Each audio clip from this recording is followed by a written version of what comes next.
Content মার্কেটিংটা কেন এত গুরুত্বপূর্ণ? সো কন্টেন্ট মার্কেটিংটা একটা খুব সহজ কনসেপ্ট বোঝেন।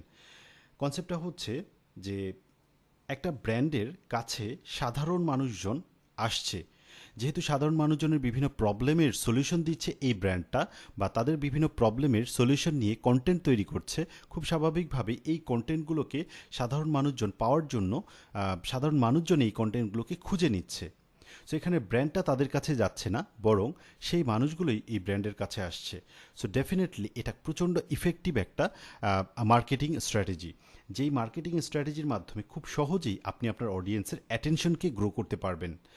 নম্বর টু হচ্ছে আপনি খুব সহজেই ব্র্যান্ড লয়ালিটি অর্জন করতে পারবেন, কারণ এই ব্র্যান্ডটা মানুষজনের বিভিন্ন প্রবলেম নিয়ে কাজ করছে। যখন মানুষজন দেখবে যে তাদের বিভিন্ন প্রবলেমের সলিউশন দিচ্ছে এই ব্র্যান্ডটা, তখন খুব স্বাভাবিকভাবেই এই ব্র্যান্ডের প্রতি মানুষজনের একটা আস্থা তৈরি হয়ে যাবে, এবং এমন একটা বিশ্বাস তৈরি হয়ে যাবে যে এই ব্র্যান্ডটা আমার জন্যই কাজ করছে।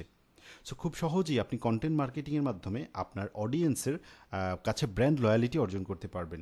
সেমভাবে আপনি কন্টেন্ট মার্কেটিংয়ের মাধ্যমে খুব সহজেই আপনার কোম্পানির জন্য লিড জেনারেট করতে পারবেন। আপনি ডিরেক্ট সেল জেনারেট করতে পারবেন কন্টেন্ট মার্কেটিংয়ের মাধ্যমে। এবং এখানে কিছু স্টেট দেয়া আছে যে আপনি যদি ট্রেডিশনাল মার্কেটিংয়ের মাধ্যমে যান, তাহলে যে পরিমাণ আপনার খরচ হবে তার চেয়ে 62% কম খরচ হবে আপনি যদি কন্টেন্ট মার্কেটিংয়ের মাধ্যমে আপনি একজন মানুষকে কাস্টমারে পরিণত করেন।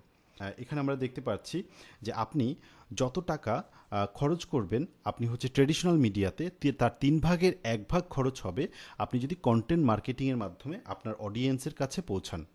সো খুব সহজেই বুঝতে পারছেন যে কন্টেন্ট মার্কেটিংটা কেন এত গুরুত্বপূর্ণ। সো কেন আমাদেরকে কন্টেন্ট মার্কেটিংয়ে ফোকাস করতে হবে বা কন্টেন্ট মার্কেটিংটা শিখতে হবে।